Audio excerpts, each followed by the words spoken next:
እጅግ አያሌ ዘመናትን ያስቆጠረ ጥንታዊ ቤተክርስቲያን፣ ጥንታዊ ታቦት ንጹሐኑ ደጋጎቹ ከእግዚአብሔር ጋር በትክክል የሚገናኙት አባቶች ቀርጸው ያስቀመጡልን ልዩ ልዩ ቦታዎችን አይቻለሁ።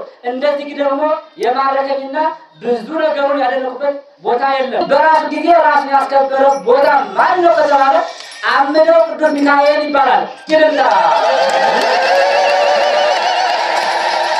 በስመ አብ ወወልድ ወመንፈስ ቅዱስ አሐዱ አምላክ አሜን።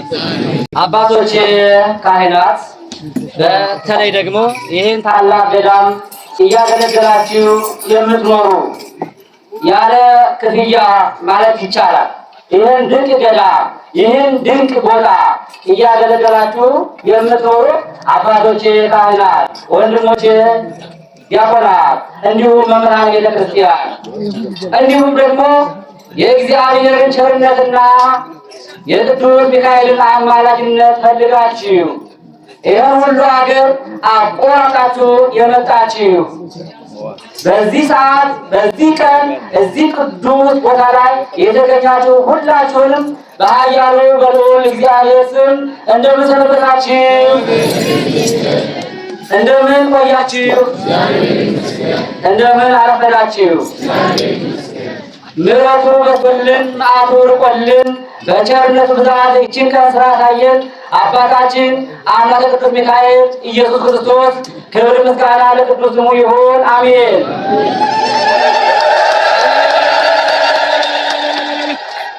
በተለይ ደግሞ የሩቆቹ ከኔ ጋራ ከአዲስ አበባ ጀምራችሁ እዚህ ድረስ ስትደርሱ ይችን ውጣ ወረዷን ትንሽ ምታፈራዋን ዳገት በሰላም በቸርነት አልፋችሁ እዚህ መድረክ ላይ ስለቆማችሁ እግዚአብሔርን ከፍ አድርጋችሁ አመስግኑ።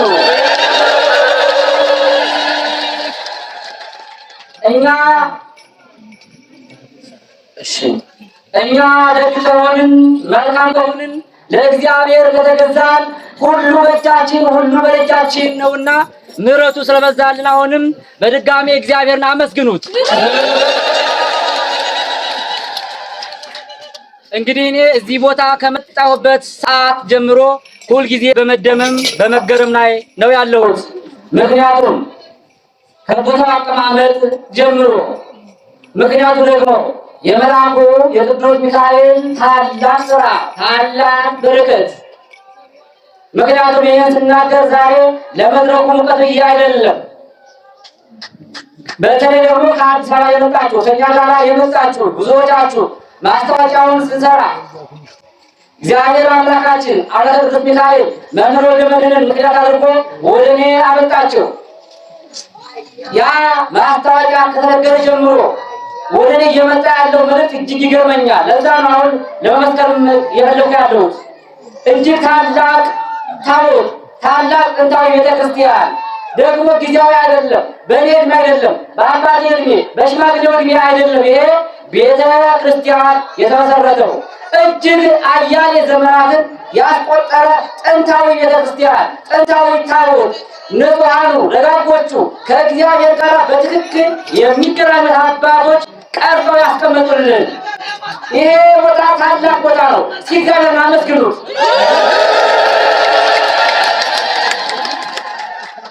በዚህም የተነሳ እዚህ ቦታ ላይ ምሕረቱ እየፈሰሰ ቸርነቱ እየጎረፈ ግን እስካሁን ዓለም ያላወቀው እጅግ አስገራሚ ቦታ ነው።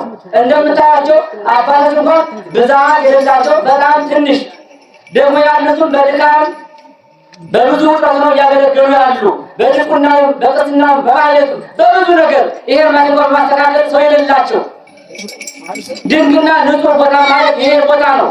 በዘመኔ ብዙ የተለያዩ ድንቅ ቦታዎች አይቻለሁ፣ ልዩ ልዩ ቦታዎች አይቻለሁ። እንደዚህ ደግሞ የማረከኝና ብዙ ነገሩን ያደረኩበት ቦታ የለም። እስኪ እግዚአብሔርን አመስግኑ። እንግዲህ እግዚአብሔር በየቦታው ሰው አለው፣ ምክንያት አለው፣ ደግሞ ጊዜም አለው። ይሄንን ቦታ እስከዛሬ ማን ያውቀዋል? ከነዚህ በቀር እዚህ ካሉ በስተቀር ግን እግዚአብሔር ወዶ ፈቅዶ ዛሬ ደግሞ በዓለም ላይ እንዲታይ ሆኗል። ተአምራት ወደ ዓለም እንዲገባ ሆኗል። ግን የሚፈለገው ምንድን ነው? ንጹህ ልቡና ይዞ ንጹህ ሀሳብ ይዞ እዚህ ቦታ እየመጡ መባረክ ነው። ደግሞ እግዚአብሔር ባወቀ እኛ ባላወቅነው ይህን ቦታ ሲያከብረው እንዳይደፈር አድርጎ ነው በራስ ነው ያስከበረው። አሁን እዚህ ቦታ መቼም ደፍሮ የሚመጣው በጣም የተቸገረ እግዚአብሔርን የፈለገ ደግሞ በጤና በብዙ ነገር ጉድለት ያለበት ሰው እንደሆነ አውቃለን። ከዛ ውጭ ግን እንዲሁ ለጉብኝት አይቼ ልምጣ የሚሉ ይሄ ቦርዳሞች ወፍራሞች ይህን ቦታ የማይደፍሩ ነው። አንዱ መከለከያው ምንድን ነው? ያንቺ መንገድ ይሄ እሱ ባወቀ ብቻ ነው ያስቀመጠው። ስለዚህ በራሱ ጊዜ ራሱን ያስከበረው ቦታ ማን ነው ከተባለ አምደው ቅዱስ ሚካኤል ይባላል። ይልምጣ